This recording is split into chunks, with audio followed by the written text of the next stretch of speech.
Welcome to the Online Great Books podcast, brought to you by OnlineGreatBooks.com, where we talk about the good life, the great books, great conversation, and great ideas.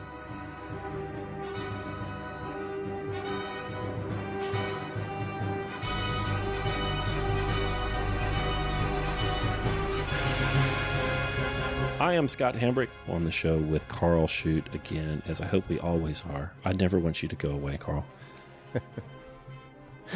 You can't quit me. And today we're going to read one of our favorites, The Loss of the Creature by Walker Percy. One of the finest names ever. Like, it's just a good name, Walker Percy. That's like a Mayflower name. Yeah, one of those good Southern names. Do you know any of his life story? A little bit. Like, he was next door neighbors with Shelby Foote. Right. Another great name, by the way. There's a senator in his family tree, I believe. William Alexander Percy is his cousin or his uncle who raised him, who was also an author, wrote a book called Lanterns on the Levee. And he also had a whole lot of suicides in his immediate family. Southern Gothic. Grandfather, father, mother. Yeah. Father when he was 13, I believe with a shotgun. He writes about it. One of the things that you see in Percy's writing a lot is this puzzle. How is it that in a prosperous time, people can be so miserable? He was going to be a doctor. He was going to be a psychiatrist. He was at Bellevue in New York and caught tuberculosis, which was a good thing because it gave him an excuse to quit. Right. So he went up to the Adirondacks and stayed in a sanatorium, whatever it is, and read Dostoevsky and Thomas Aquinas and changed his life, had a religious conversion, got married, did all the good things that you should do, and started writing novels to work out this problem. Why is it that we have more prosperity? What is our number one health problem in the poor? Yeah, overeating. Yeah, obesity. Yeah. We're fat, we should be happy. And yet we're not. So if you take a dog and you give a dog enough food and enough water and enough space, the dog will be happy, right? A dog does not experience existential angst. A dog goes to sleep. And cats are evil. We don't know what they do. I'll let that slide. Are you a cat person? Yeah, I'm a cat person. How many cats do you have? We have 2 cats. Do they ever wake up in the night and wonder about whether they should exist? They would probably wake up and wonder if I should exist. Right.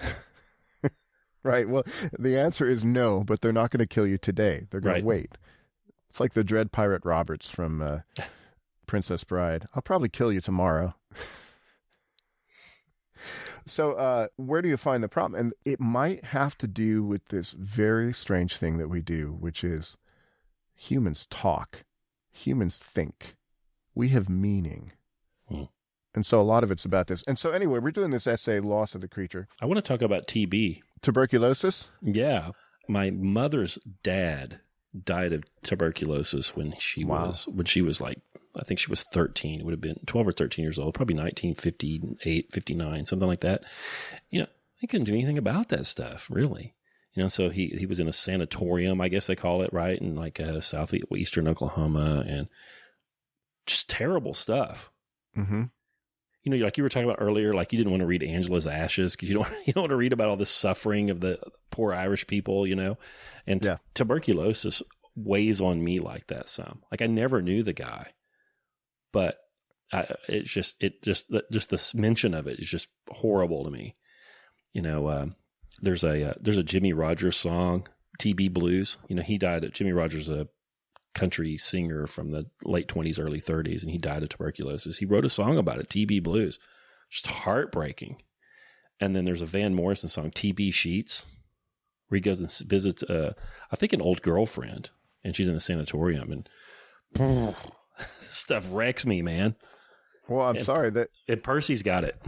Yeah, he's got it, and it gave him a chance to... It didn't kill him. It gave him a chance to change his life, and stop doing I was going to say corporate, but I guess it is corporate, the medical thing. Right. I mean, it's not a good thing to get tuberculosis, but it might be a good thing to reconsider what you're doing with your life. Right. Reorganize priorities at minimum.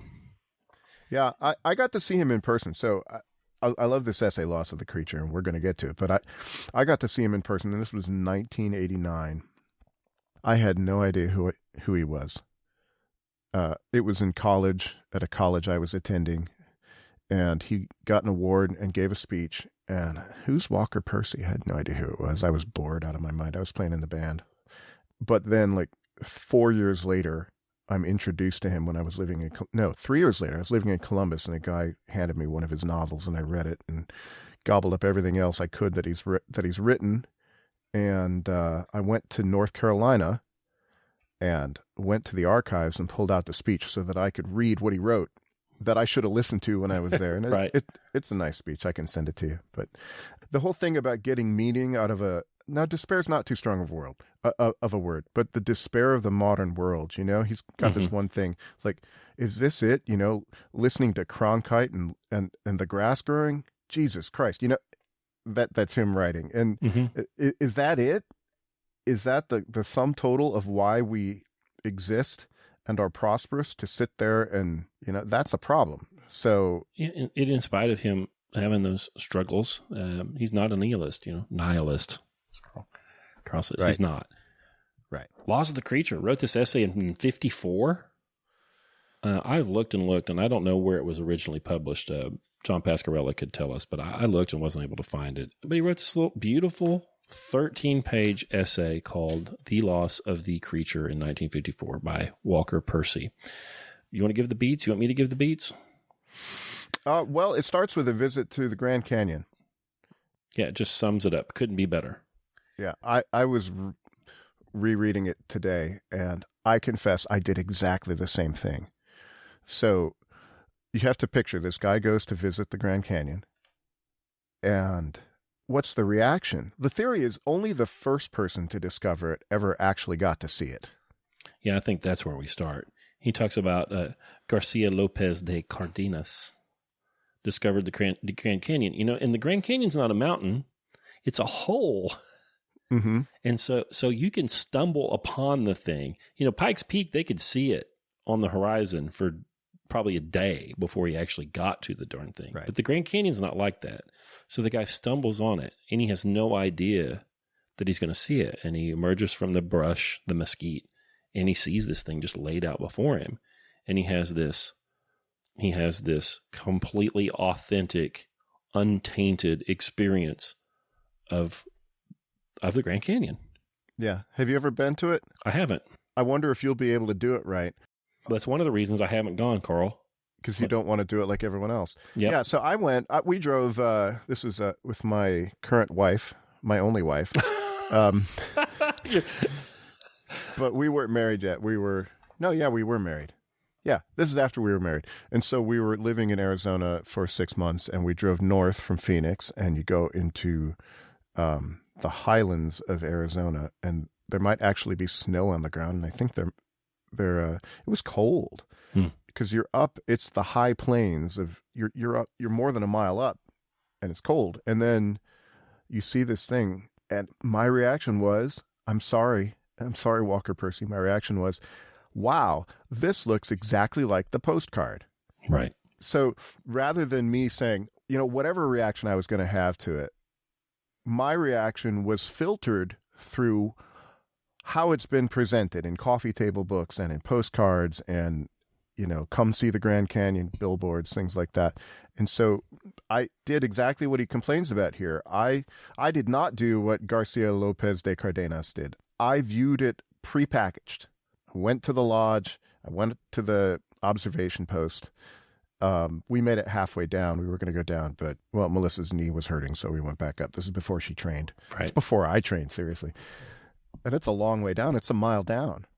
It's amazing. You should go, but I don't know if you should go, Right. Are we communicating the problem? The awe that Cardenas would have when he walked up on this thing is, I can imagine what that would be like. Yeah, let's communicate the problem. Yeah, yes. So now I already think I know something about it. My uncle showed me his slides of when he went, and you get the brochure and you look it up in the Encyclopedia Britannica when you're a kid and you see the pictures. And we already have in our mind what Percy calls a symbolic complex built around the idea of the Grand Canyon. And then when you go to see the Grand Canyon, you turn off where there's the sign that says Grand Canyon this way. Then you go to the scenic turnoff, and then you go to the ranger station and you get the little brochure. And then you go out on the Battleship Point where there's the coin-fed telescope binocular thing, and you look through there and it tells you what you should look at. And there's a handrail, and the whole thing is spoon-fed to you in a particular way. Right. So did you see the Grand Canyon, or did you experience the theme park ride, National Service theme park Grand Canyon ride? Yeah, Grand Canyon World. Right. Yeah. I was thinking about this. When we did the Seventh Letter, Plato, talking about the same problem. You have the reality of this great big hole in the ground, and then you have what we experience. How close can you get to the reality? If I go there and look at it, if I'm already looking at it with somebody else's concept, I think that's a problem. I'm not going to get the thing. Maybe it's easier. Let's talk about Shakespeare. So he talks about Shakespeare as well. He says the best way to do Shakespeare is not to do it in an English class. It's to do it in biology. Have somebody put a sonnet on your dissection table. And so now the context has been skewed, and you can look at the sonnet, you can actually read it. But you come to Shakespeare, if somebody's going to read Shakespeare, especially in high school, this great literature we're going to read, but we're going to read it already in categories, and maybe we'll read it in terms of gender roles in Elizabethan England. Right. Maybe we'll read Taming of the Shrew and we'll read it that way. You'll darn sure read it knowing there's going to be a test. Right? You'll read it for the test. You'll read it as a chore. Yeah. How can you not like Shakespeare if you've actually experienced Shakespeare? That's the problem. Who's actually experienced Shakespeare? Right. He talks about if someone just found in Aldous Huxley's Brave New World, if they just found like a Shakespeare book, in the rubble, and sat down on a burning chair and read the thing, that they would have this experience of just finding Shakespeare and just really liking it. Yeah. And I've actually found some books that I later on found out were supposed to be great books at like garage sales. When I was a 12-year-old kid, I bought some books. So I bought a set of Black's Readers Service books, beautifully bound with gold leaf and a little ribbon bookmark in each book, sewed into the binding. And they were fairly inexpensive. I think we probably paid $50 for this set of these books in 1985 or something like that. Mm-hmm. Well, it's Anton Chekhov. It's Haggard. It's all this stuff, I didn't know, Right. And I just started reading them, and I'm like, man, I kind of like this Tolstoy guy. I'm just redneck and out in the Vergers River Bottoms in Wagner County, Oklahoma, I didn't know. Yeah, you're probably better off not knowing. I remember, I think Christopher Marlowe, my brother Joe had hey Joe, he's never going to listen to this, but he had a copy of, you know why he won't listen to it? Because he'll know it's his brother on the podcast, and he's already got a symbolic complex about me. No, that's a fact.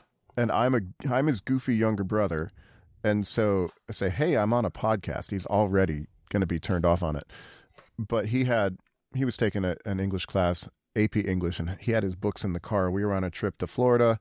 It's 22 hours in the car, nothing else to read. He had Plato and he had Marlowe, and I remember reading Faust, and it was awesome.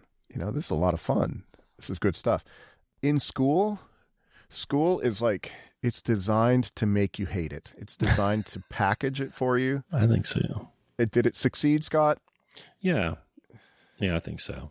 There was some stuff I liked, but you've got a timeline. You're reading for the test. Then they're also, giving you notes about the thing. And he talks about, in terms of this Grand Canyon thing, that if you've already seen the postcards and you get there and the day's a little cloudy, you're going to feel cheated. And I made a note here. It said, you got to beware of having your levels set. before you come into one of these books, And they do that at school all the time. Can you flesh that out? What do you mean by setting your level? Well, if you see a postcard of the Grand Canyon that was probably done by a professional photographer on the best possible day, they may have manipulated the print somewhat. Nowadays we would say Photoshop, right? They might have applied some filters, whatever, and the thing's glossy and beautiful, and they sold it to you, and it's a postcard. Well, you go there, and it's hazy. The humidity's high, so it's hazy. You can't see all the way to the bottom. There are a bunch of people there jostling around you and bumping into you, and it's not the same as the postcard. And so you're really, instead of looking at the canyon and experiencing it, you end up comparing it to the postcard. You can end up comparing it to what somebody may have told you about the Grand Canyon. And you're like, gosh, this isn't measure up. This is not as great as everybody told me it was, Everybody said I didn't come here, and this is a pain in the ass. It took me 2 hours to get here. If you saw Grace Kelly and she was picking her nose. Right. That's not Grace Kelly. Right. That would make me feel better, actually. Do you think she ever did it? Oh, of course. Of course. She didn't have people to do that for her. My wife Charity tells me about going to the the Battleship Arizona Memorial in Hawaii, and how the tourists there ruined it for her. She couldn't do it because she couldn't do it. Whatever it is, she couldn't experience that thing because of the hustle and bustle and the jostle and the tourists and the cameras and whatever. And I think that happens. Percy goes on and talks about a kind of person that I hate a lot. This is the kind of person, he says, that tries to, here, I'll just read it. For example, after a lifetime of avoiding the beaten track and guided tours, a man may deliberately seek out the most beaten track of all, the most commonplace tour imaginable. He may visit the canyon by a Greyhound tour in the company of a party from Terre Haute, just as a man who's lived in New York all his life may visit the Statue of Liberty. And he says, such dialectical savorings of the familiar as the familiar are, of course, a favorite stratagem of the New Yorker magazine. I just hate that. I hate that guy that drinks PBR for the irony. I hate the guy that goes on that basic tour of the Grand Canyon for the kitsch, right? I hate the guy. There are a lot of people that save up, and that's exactly what they want to do because that's what they want to do. And I hate the guy that observes them like it's a person zoo. Yeah, but I want to try to save it. So this is hipsterism that you're complaining about. I can't listen to that band. Too many people listen to it. I can't drink that beer.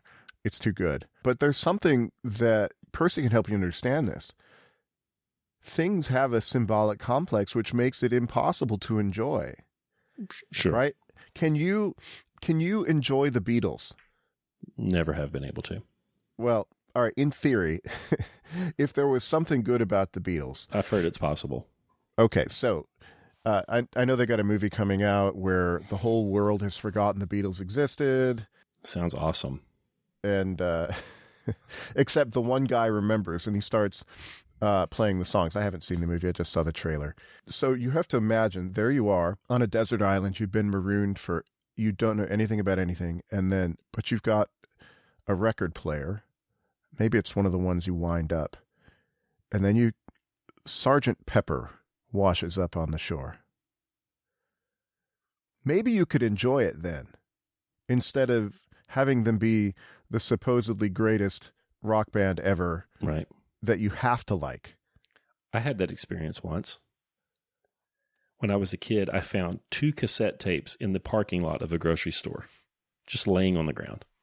What were they? One of them had no label whatsoever, and the other one said Van Halen 2 on it. And I hadn't heard Van Halen before. And it was, Jesus Christ. I mean, it was amazing. And the other one was hilarious. It was a comedy album. And it was hilarious. I didn't know who it was. And I didn't know who it was for years. It was George Carlin. And it was a dubbed cassette tape, Maxell brand's cassette tape, with no label on it. And it doesn't say, "All right, everybody, let's get your hands together for George Carlin."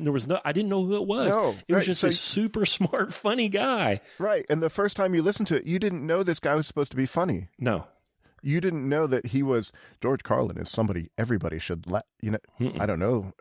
I think he's too subversive to be that kind of guy. But anyway, pick a name out of a hat, somebody now that I'm out of the culture. I don't know the comedians anymore. Joe Coy. I don't know. Yeah. But all right, I'm going to sit down and watch this funny person, and I expect that I'm going to laugh, and I'm disappointed if he doesn't match up with what I thought. Whereas you had a pure experience of George Carlin. Yeah. You didn't come at it with anything else. That's great. Well, so, all right. So I actually have an argument with Walker Percy here. Maybe. So can we come at a book? Because that's what we do.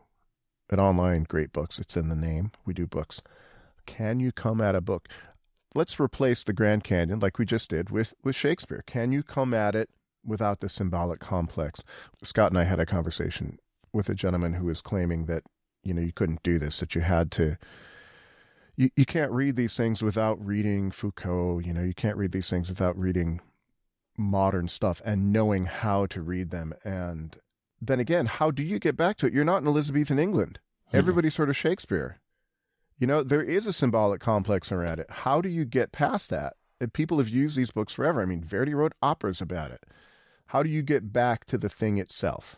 And is it even possible? So I wonder if this is just, a guy complaining. Percy complaining? Yeah. Well, I don't think it is. I think at the end of the essay, he describes what some of these authentic experiences can be like, and in giving those examples of what those could be like, we can try to pursue those kinds of experiences on our own, those authentic experiences on our own. Okay. So, well, what would that look like? So let's say you do go to the Grand Canyon and you want to have an authentic experience. What would be, I can imagine a bad tour guide and a good tour guide. Mm-hmm. And the bad tour guide would be the one who gives you the canned speech, about whatever the National Park Service wants to emphasize this month, and takes you through it and prepackaged, and doesn't give you room really to think about it. I want to use a different word. Doesn't give you any room to contemplate it. Right. Just talks at you the whole time. Well, what is somebody going to say about the Grand Canyon? Right. It's a beautiful hole in the ground. Like, do you need a guy like? So you ask, what would the good experience of it be? It might be. Now we already know where it is, so you can't exactly stumble upon it. But maybe you take 10 days, and you go to this extreme of the thing, and you just walk the rim of the thing for 10 days. Mm-hmm. Well, maybe you don't even have 10 days, but I think you could do it better. So the tour guide says, okay, so the Grand Canyon, this is where it is. He might give you a parking tip. If you want to park here. There's the bathrooms. I'm here if you have any questions. Maybe I can answer something, but just go look at it. Yeah. And I think there's a parallel to the way that I try to do seminars. When I run a seminar, this is the thing. I don't care. I really don't care what you end up thinking about the thing. I care that you think about the thing. Right. I care that you see it. Right? It's there for you. You're not for it. What's he going to say about the Grand Canyon? If he's going to say anything, he needs to say it after you've seen it. Like, you need to go up, look at it for however long you need to look at it. And then you turn around and you say to the park ranger, just how far is it to the other side over there? And how deep is it? Have you ever been down there? What's down at the bottom? Then you shouldn't say anything until you've looked at it at least. What would he what would he say? Yeah, he needs to back off. I think. And let you experience the thing. Now, there's another problem in here he talks about. He says that when you see these things and there are all these people around here, he says looking is like sucking. The more lookers there are, the less there is to see, he says. Yeah. That's so good. But like Charity's told me about the Battleship Arizona thing several times. And there was just a bunch of people there.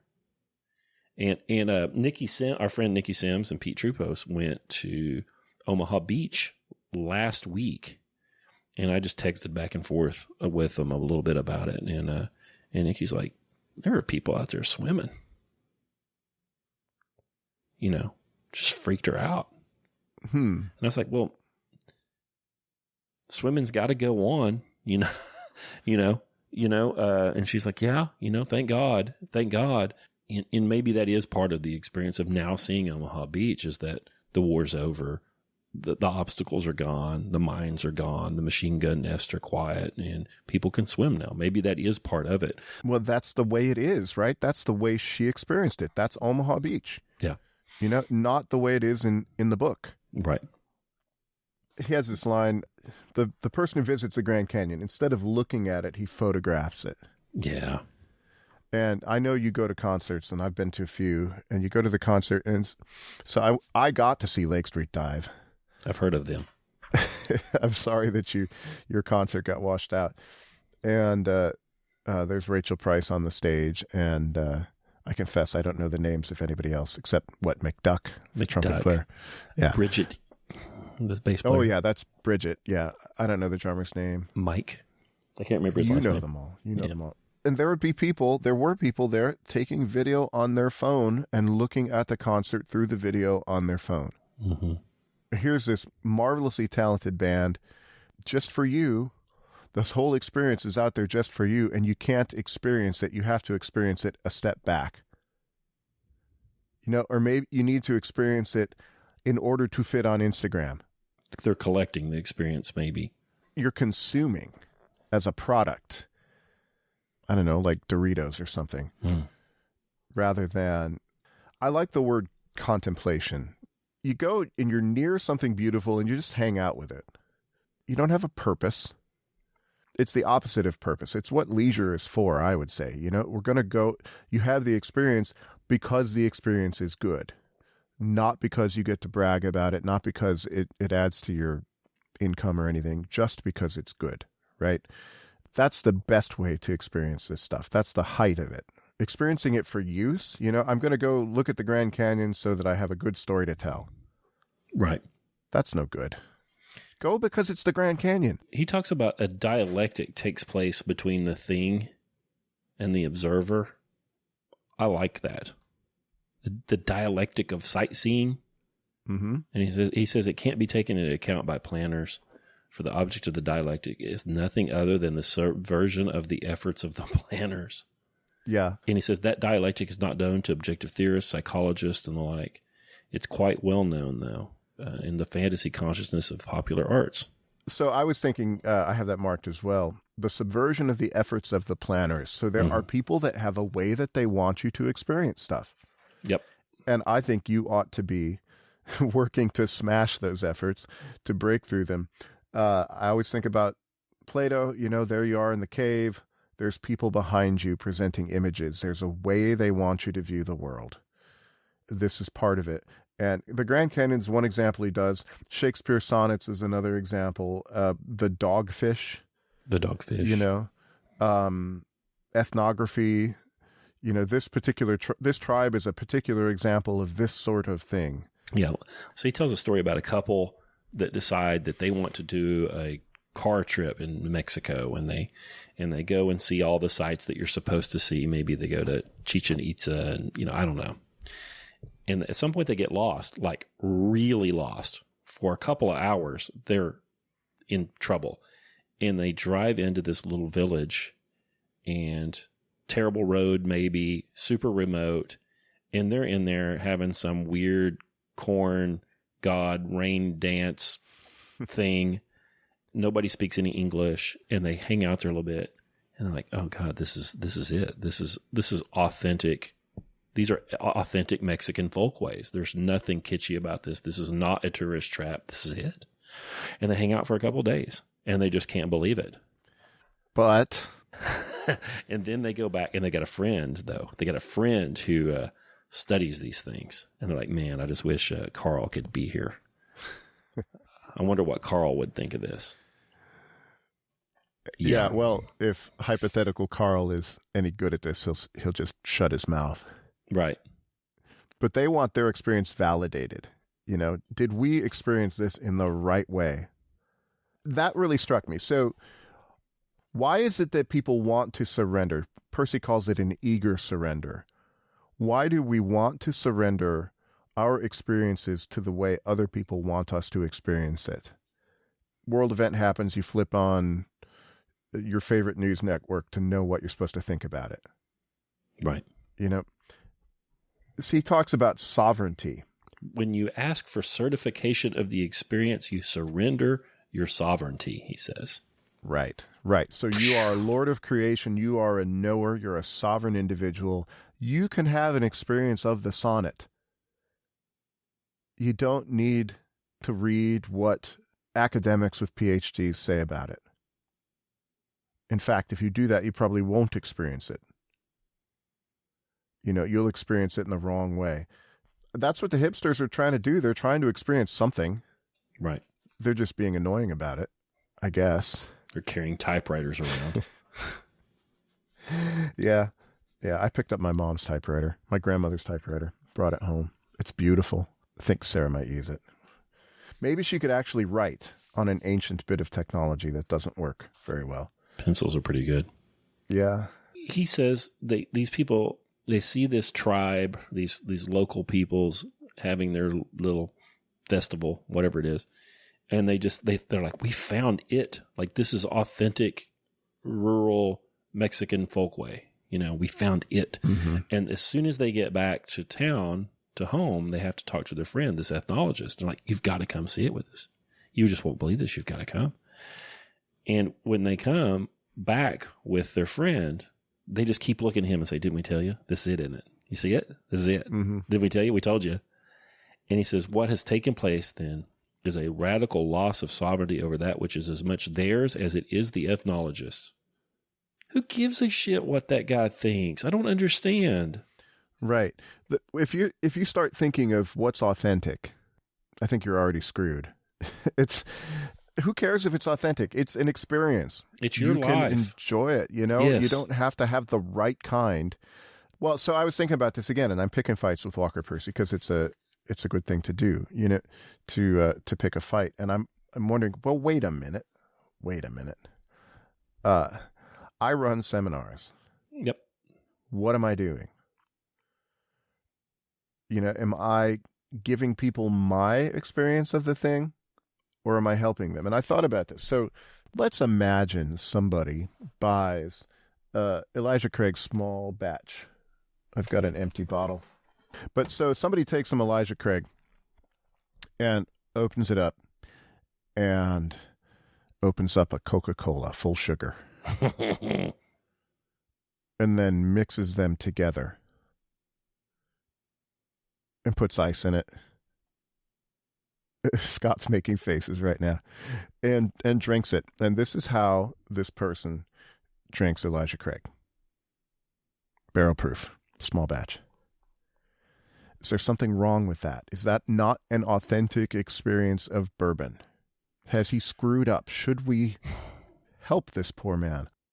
I actually wouldn't and haven't, but I wouldn't have him put Coca-Cola in mine. Right. There's room for that. There's another way to experience this. Yeah. Hey, before you put that Coke in there, why don't you just get you a little snort of that first? Because it's pretty good. Yeah. Yeah. So I don't want to tell you how to do this. You can drink your bourbon that you paid for however you want. It's okay. But, let me show you a neat way to do it. You can come to any conclusion you want about the Grand Canyon. I don't have one ready for you. However, look over there. Isn't that cool? Or why don't you go over there and just wait for 20 minutes and let it hit you? We probably already screwed up if we say, isn't that cool? Or that's pretty good. Probably just already screwed up. Yeah. Well, I'm drawing on the essay. So he talks about two ways that you can do this.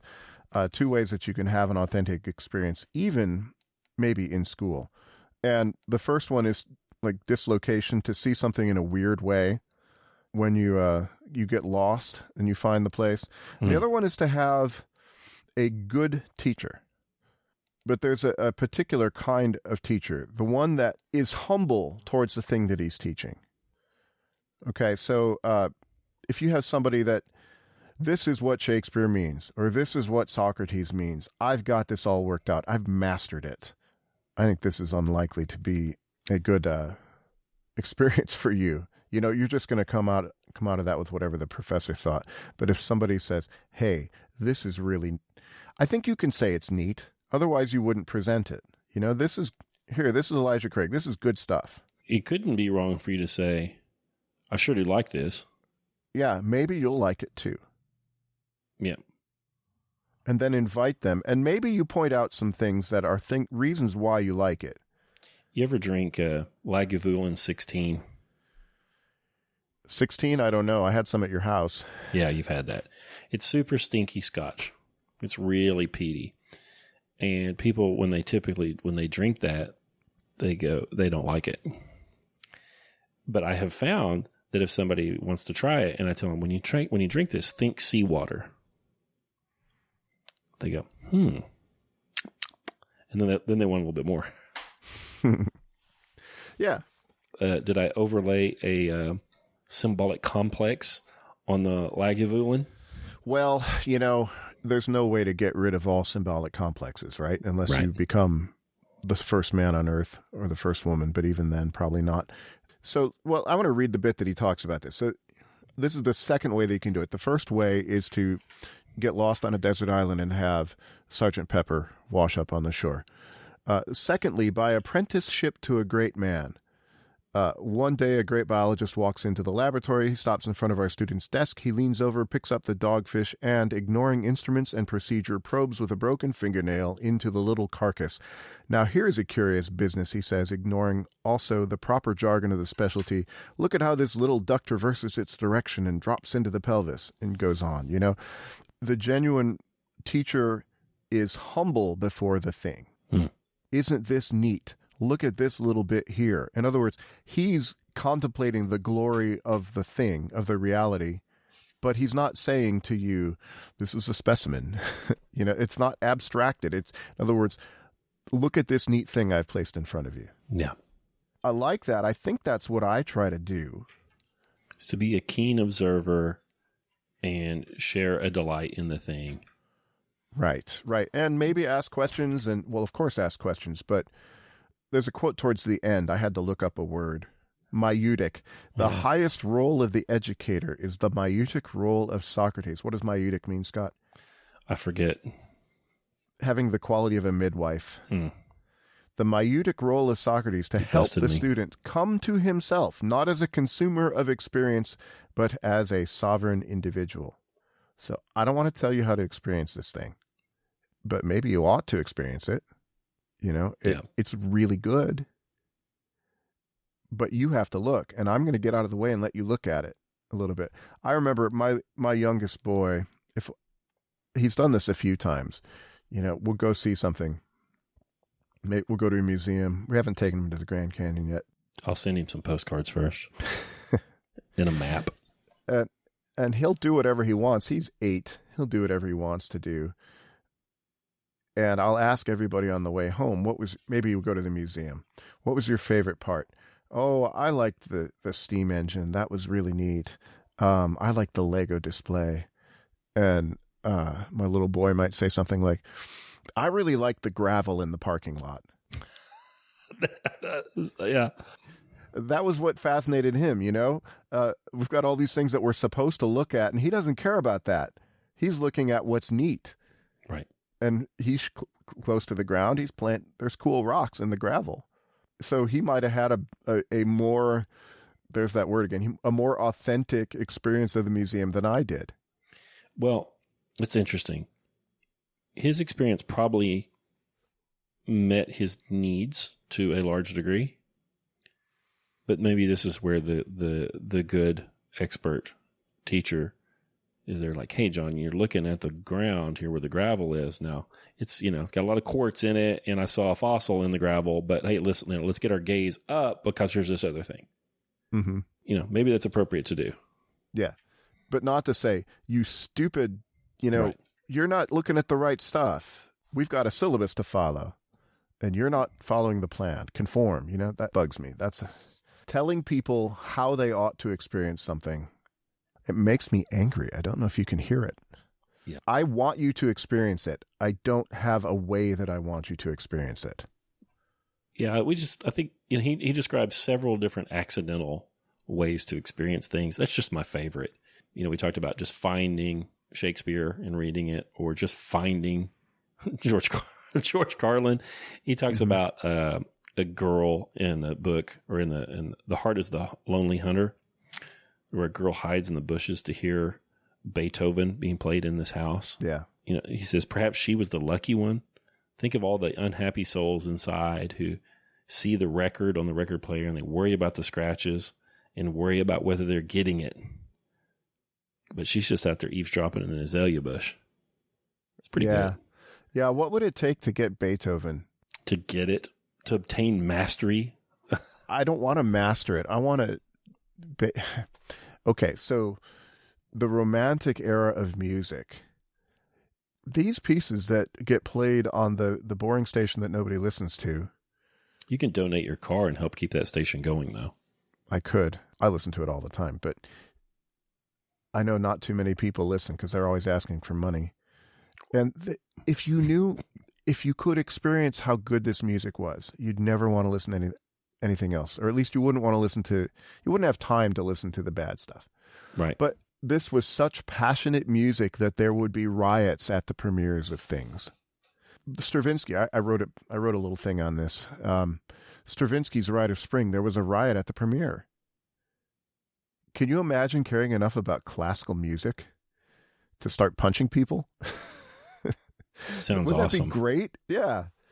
It'd be punk rock, But it's become classical music. It's the music that boring intellectual people listen to, and therefore I can't experience it. But, there's a scene, this is a movie, I know you're not big on movies, Shawshank Redemption.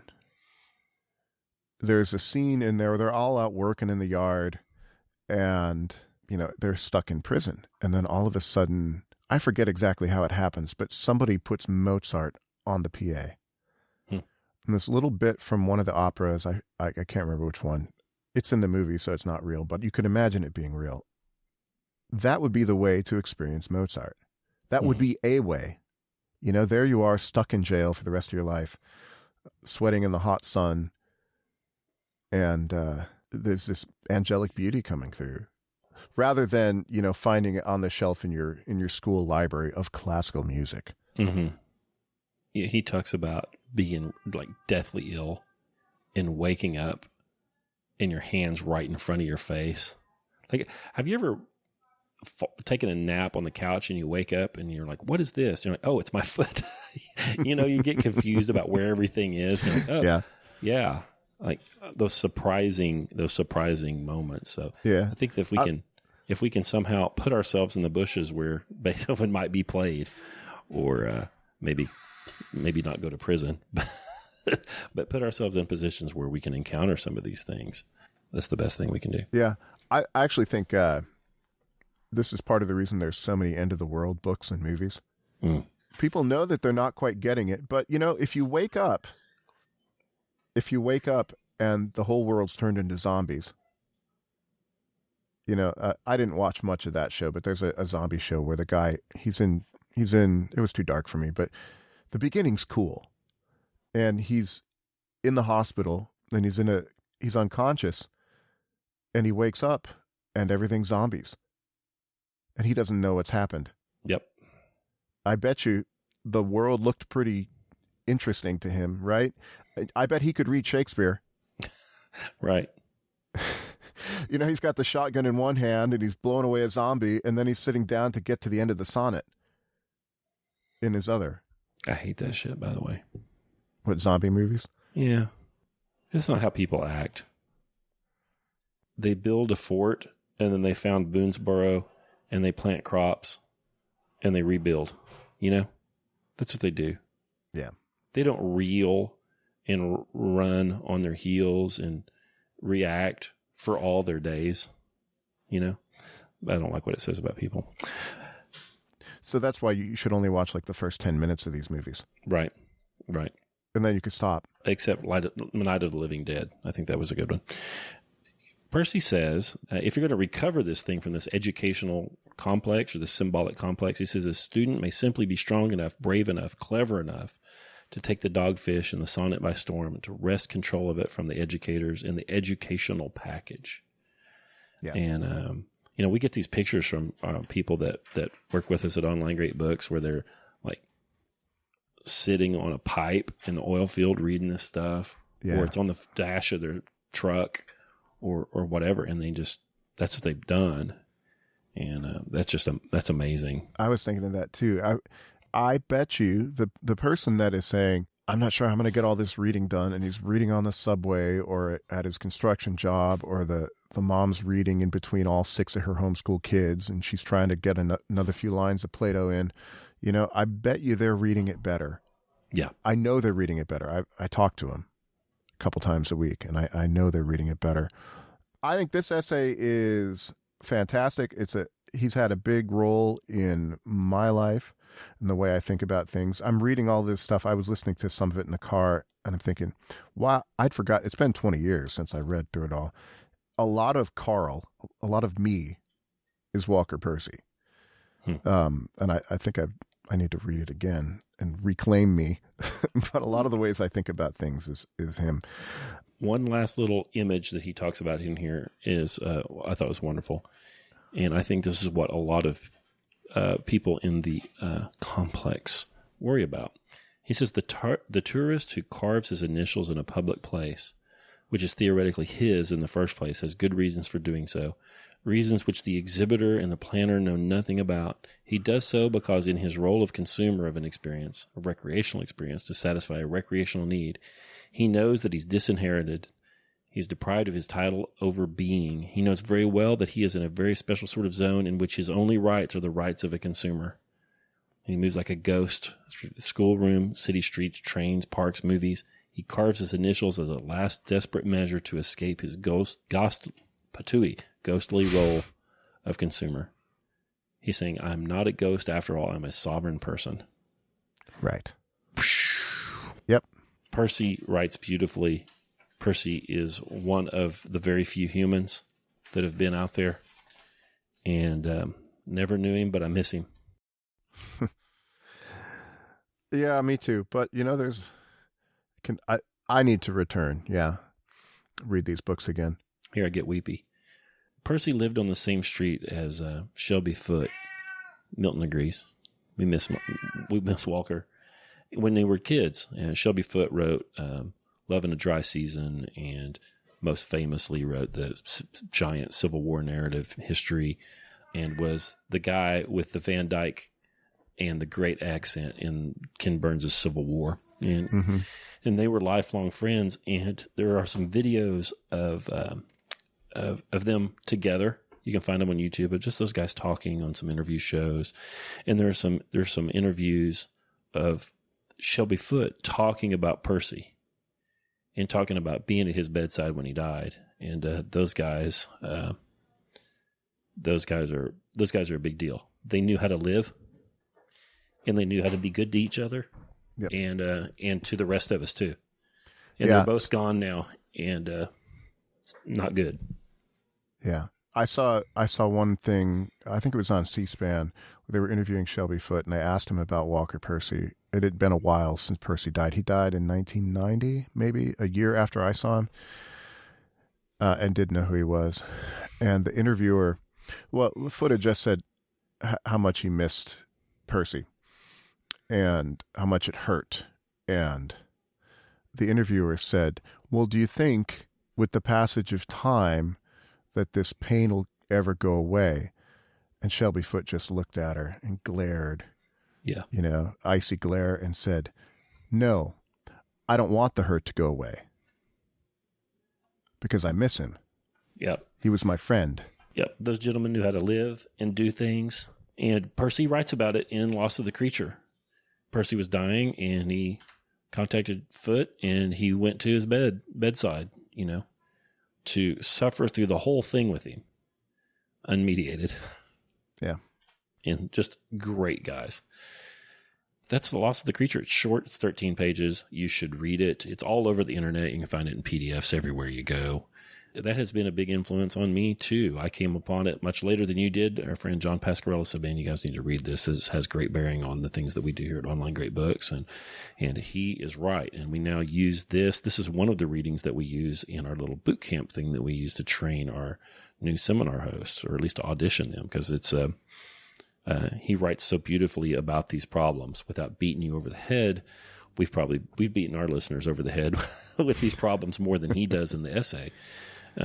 So go have a look at that. If you're a homeschool parent, if you're somebody that cares about how you learn things and encounter things, you'd be well served to spend the, 15, 20, 30 minutes it takes to read this. Yep. Absolutely. Let us know what you think.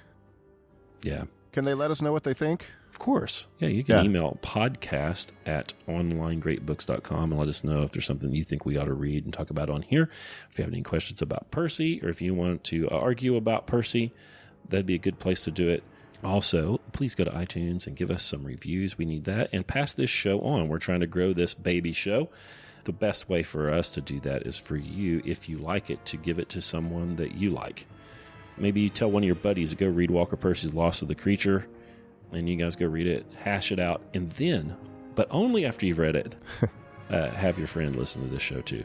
This is at the end of it, so I'm already assuming you've already poisoned your reading of Percy. Yeah. But thanks so much for listening, and go to onlinegreatbooks.com and join our waiting list, and because we would love to have you join us there as readers one day too. Thanks for listening.